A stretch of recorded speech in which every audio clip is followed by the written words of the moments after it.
The fourth stimulus check, there's a big petition to try to get this fourth stimulus check going out the door. It looks like the $3.5 trillion stimulus or budget plan that Nancy Pelosi is trying to put together. Looks like they're going to try to sneak in the American Families Plan. And inside of that, they're going to extend out a lot of the programs that are available right now. A lot of the extensions that should have been extended out that were ending, those look like they might be pushed into this $3.5 trillion budget plan. And I'm going to cover a lot of those details for you in this video. Now, there's good news for a lot of different states. It seems like a lot of new states are coming on board of getting more stimulus out the door. And that's good news because every state received the $350 billion total was the amount that was received. That's good news for a lot of people in these different states. Texas has $2,000 payments going out to those that are trying to return people to the classroom. That's going on in Irvine. A lot of different cities in Texas are actually using the stimulus money to turn around and pay those people in that area. Tennessee is sending out $1,000 checks to teachers and educators. Michigan also the same thing, $500 hazard pay for teachers. And then Georgia, $1,000 checks for teachers and part-time $500 for teachers. Now, Florida is going to be sending out teachers $5,000 checks and administrators, but also frontline workers, EMT, police, firefighters. They're also going to be getting the $1,000 checks, and those should be going out, I think, over the course of the next couple of weeks. New York just stepped up and said they're going to have a $2.1 billion fund for undocumented workers in that area. Not sure why they specifically targeted that group, but that seems like what New York is doing. New Mexico has $5 million set aside for some citizens in that state. Maryland looks like they have $500 for families and $300 for individuals. Colorado is sending out $375 checks for people in Colorado. Now, California is one of the bigger states, sending out $500 and $600 to people in that state. If you made less than $75,000 a year, you'll be getting a stimulus check. The great news is about California is that ITIN numbers are available to get a stimulus. So if you don't have a Social Security number, you have an ITIN number in the state of California, then you receive that payment. So that's good, definitely good news. Now, a lot of these stimulus payments are getting to people through bank accounts, and they're also getting through checks. If you do have the ability to get a bank account, try to do that, because then you'll be able to get that you get your payment a lot faster. Hopefully in the future they'll have some type of FedNow coin, which I think they're talking about. They'll have that to where they just drop the money right into your app. I don't know how quickly they're going to get that out, but seems like they should be trying to get something out there because of the way the competition is for the stable coins that is happening right now. So there is this big $3.5 trillion reconciliation bill. This is in the House of Representatives, and this is something that Bernie Sanders is really pushing for. He's trying to get this reconciliation bill passed quickly, try to get it out. There's about $3 trillion in there. Not sure why, Bernie seems like he's the one he wants to just take money and just continue to spend it. The problem is that if the government takes in less than it actually spends, there's a big deficit there. They have to figure out how to increase that deficit. So if you bring in $1 trillion and you spend $8 trillion, there's a huge deficit in there. And so Bernie's looks like he's going to try to push this again, push the envelope, getting more stimulus. This is a big it's an infrastructure plan that's going to try to get bridges and roads and all that working again in a lot of different areas. This would put a lot of money back into different jobs, different businesses. Also, the child tax credit, if they can get that inside of this new bill, this would extend the child tax credit out through the year 2025. So that would be a pretty big bill to get that out. If you haven't seen already, there is a stimulus going out to those that do have children. If you have children under the age of 6, you're getting a $300 check. And then if you have the children between the age of 6 and 17, you get a $250 check. They want to make this child tax credit permanent. If they can slip it into this new $3.5 trillion budget plan, I think they'll get it in there. Some of the other things, the eviction process has already been taken off. It looks like the U.S. landlords have already evicted 500,000 people from March of 2020. So some of the bigger states: Indiana, Missouri, New Mexico, Delaware, and Connecticut. So these are the states right now that are sending out eviction processes. That has ended, and they might extend that out to try to get that program to allow evictions. I mean, at some point they really have to end it. They can't just continue to not just allow people to live rent for free, because people do have to pay for those. There is landlords, there is investors, all that own those properties. So they have to be able to get those people out and get somebody in there that's going to generate them income. First, your colleague, Joe Manchin, just explicitly told me repeatedly he will not support your $3.5 trillion reconciliation bill. He wants to see something more in the ballpark of $1.5 trillion. Is that acceptable to you? No, it is absolutely not acceptable to me. I don't think it's acceptable to the president, to the American people, or to the overwhelming majority of the people in the Democratic caucus. Look, we worked with Senator Manchin to pass the $1.9 trillion American Rescue Plan, which was enormously consequential and helpful to working class families in getting us out of the economic disaster that befell us as a result. I believe we're going to all sit down and work together and come up with a $3.5 trillion reconciliation bill, which deals with the enormously unmet needs of working families.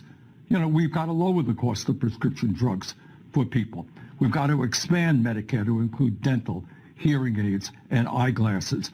We have to maintain the $300 direct payment we're giving to working parents, which have lowered childhood poverty in America by 50%. And I'll tell you what else we have got to do.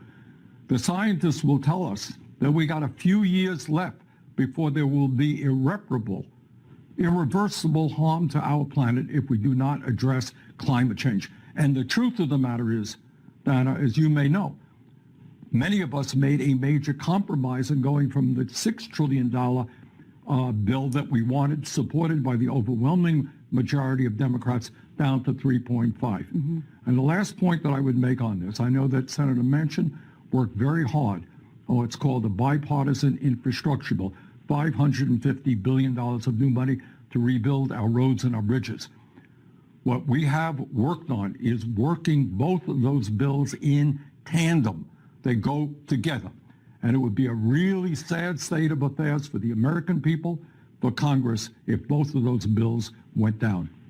Do you think that's possible, that that could happen right now? Yeah. I don't think it will happen. I mean, I think, look, this is a very difficult issue. What we are trying to do in this bill is more significant for working families than any bill probably since FDR and the New Deal. I mean, we're talking about expanding Medicare. We're talking about making sure that no working family in America pays more than 7% of their income for childcare, making pre-K universal and free, putting a huge amount of money into affordable housing, creating millions of good-paying jobs, home health care, you name it.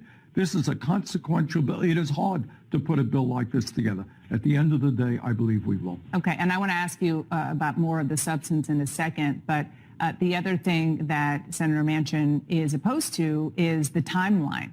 Chuck Schumer wants to have a draft of this reconciliation bill done by Wednesday. The House Speaker committed to holding a vote by September 27th. He said that's not going to happen, full stop. Are you willing to give it more time?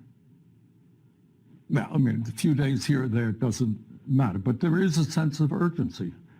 And the sense of urgency is that we live in a country today where the wealthiest people and the largest corporations are doing phenomenally well, while working class people are struggling all over this country in terms of health care.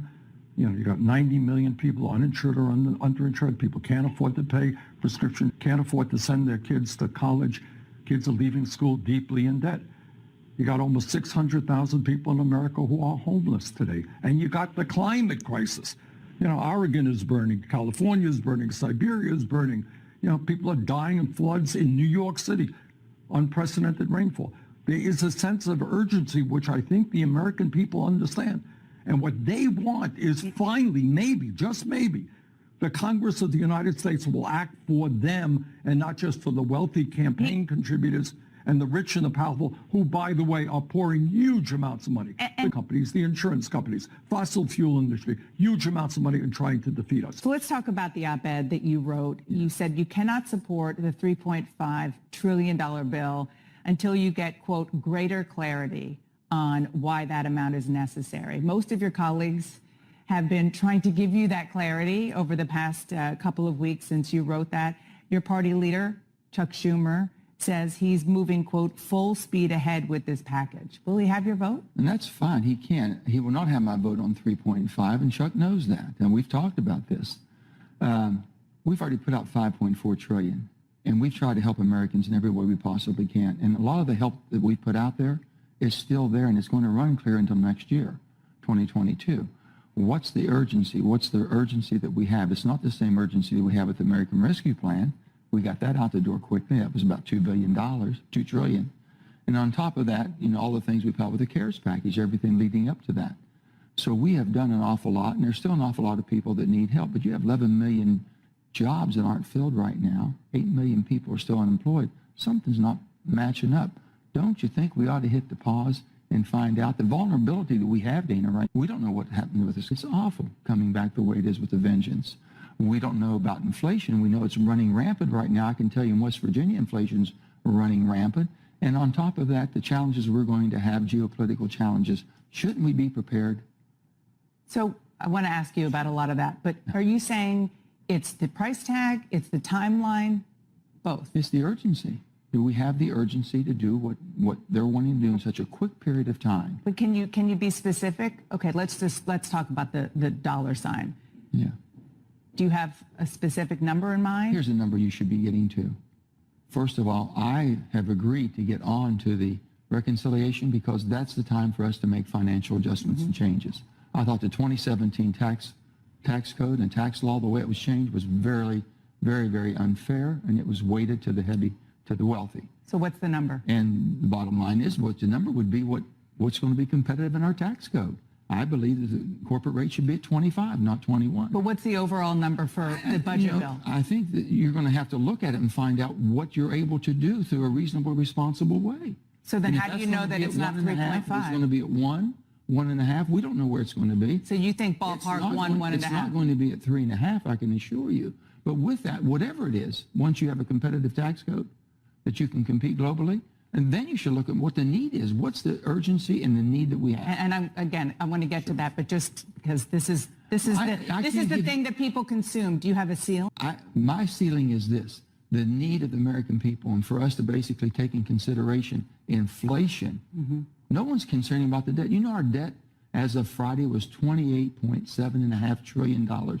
And we're not even talking about that. No one's talking about that. You just said 1.5. It sounds like 1.5 I'm just saying that basically, I've looked at the numbers. If we have a competitive tax code from a non-competitive, it doesn't help the working person that was done in 2017, that's in the 1.5 range, okay? If that's where it is, shouldn't you be looking at what does it take now to meet the urgent needs that we haven't already met? Okay, so let's talk about how this would be paid for. The White House Chief of Staff, Ron Klain, told me on this show last week that you are, quote, very persuadable on this budget bill because he says it will be paid for. It won't add to the debt. It won't add to inflation. Well, if you're paying for it with inflated numbers from the standpoint, is the tax code, the numbers that they're wanting to pay for it and the tax changes they want to make, is that competitive? Does it keep us competitive or not?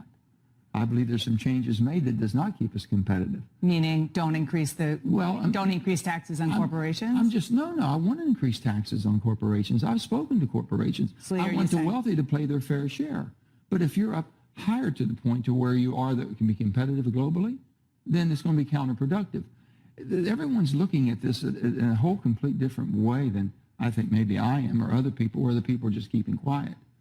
The bottom line is, do we have the urgency to spend another $3.5 trillion right now? The most urgent thing that we have to do is get the bipartisan infrastructure bill that's gone left unattended for over 30 years, deferred maintenance throughout every part of our nation. That's the one. The president went out and campaigned on that. That's his bill. We worked it in a bipartisan way, got 19 Republicans to vote for it. That's the bill that should go out immediately.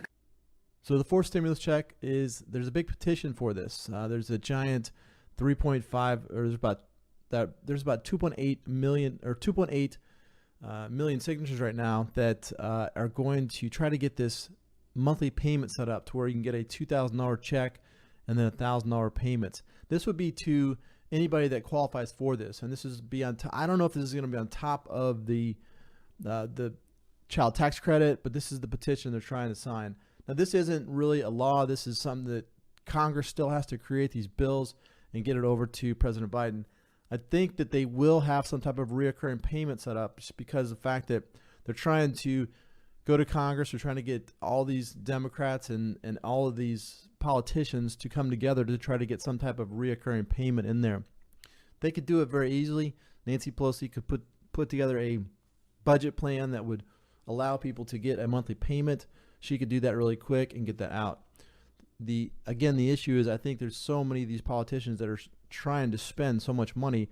They're just not bringing in enough money in order to generate that type of income. And if you just continue to tax everybody and tax businesses, it does hurt the economy. Economies can't really grow when there's so much tax burden on those economies. 56 House Democrats, 150 economists say they're trying to urge President Biden to get a direct payment, get a monthly payment sent out to everybody. This could be in this $3.5 trillion budget plan, a $1 trillion bipartisan infrastructure bill. The infrastructure bill is already passed the Senate. There wasn't enough Republicans for that. It has to go over to the House. They have to vote on it.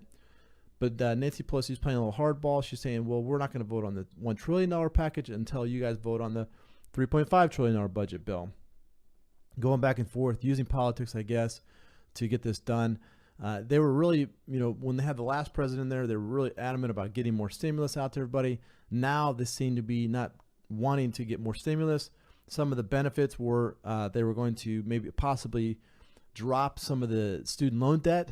I know President Biden said that up to $10,000 would be forgiven. That never happened, so it doesn't look like he's gone through on that. Gone through on that plan for him. There is a big push for senior citizens, SSI, SSDI, to get trying to get a $1,400 payment. They're talking about the inflation rate is getting out of control right now.